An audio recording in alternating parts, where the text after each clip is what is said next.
Monk, and this is Squirrely Stories, and once again we are reading another Hellbent story called Blood Raining and Ice. Yay! Chapter 7. Let's just start reading. I'm done with formalities. Chapter 7. The Rain Calls. Oy. It was the day of the baby shower.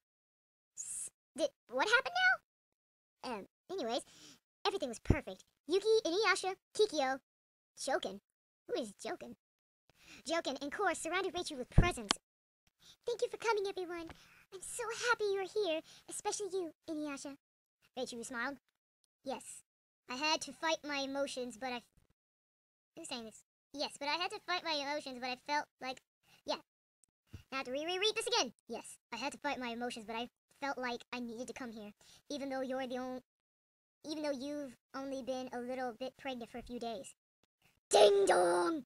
The doorbell rang. Inuyasha answered it. It was Rin and Shippo. They were 18 and in love with each other. Rin wore a red rose dress and Shippo wore her cute yellow dress. First of all, Shippo is a boy. Okay? I'm pretty sure when he turns 18, he'll still look like a man.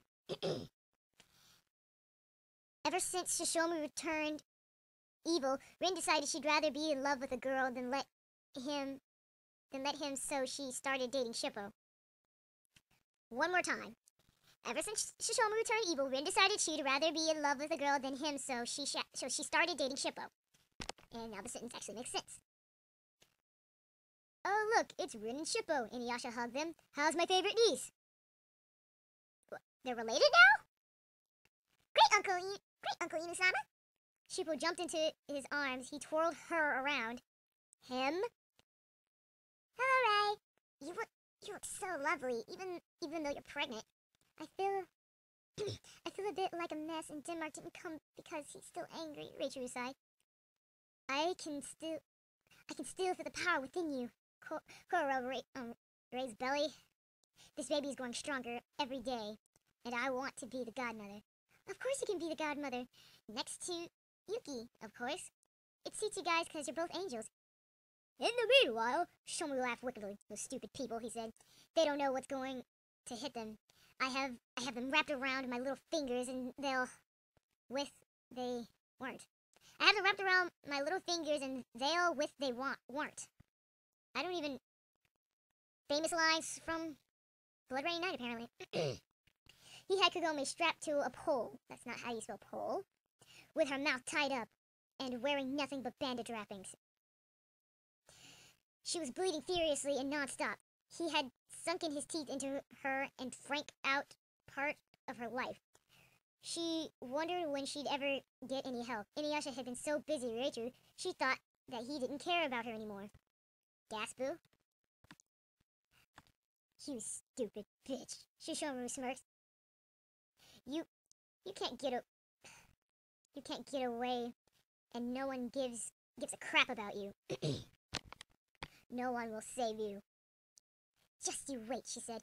Inuyasha will come and save me. Inuyasha! Back at the party. Rachel was opening gifts for her baby. She was opening a gift from Shippo and Rin. Oh, thank you, she said. It's a heart-shaped necklace with a picture holder in it.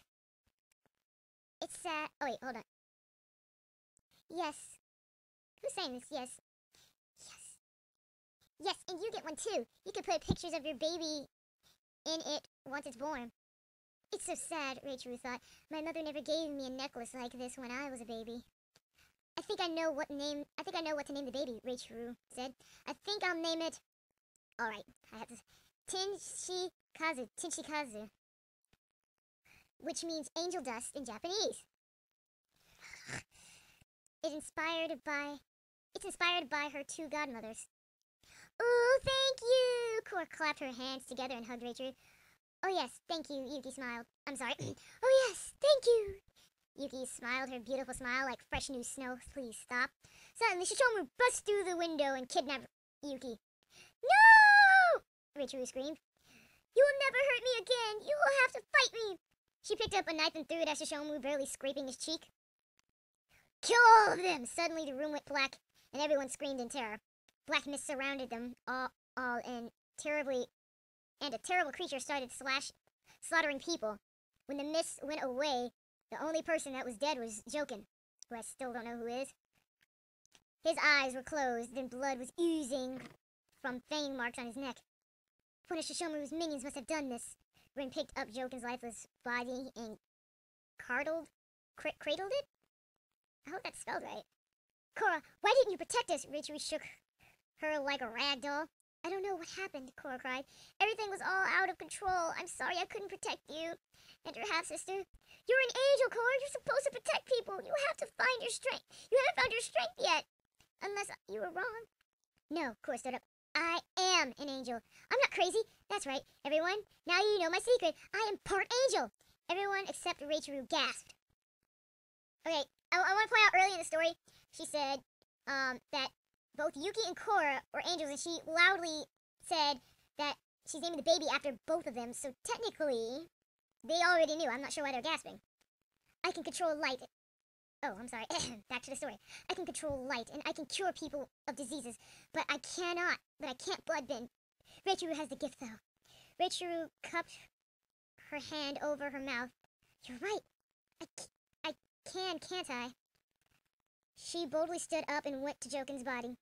She concentrated her energy on the blood on the floor and bent it back into his body, bringing him back to life. Oh, great. Now she's Jesus. I'm done.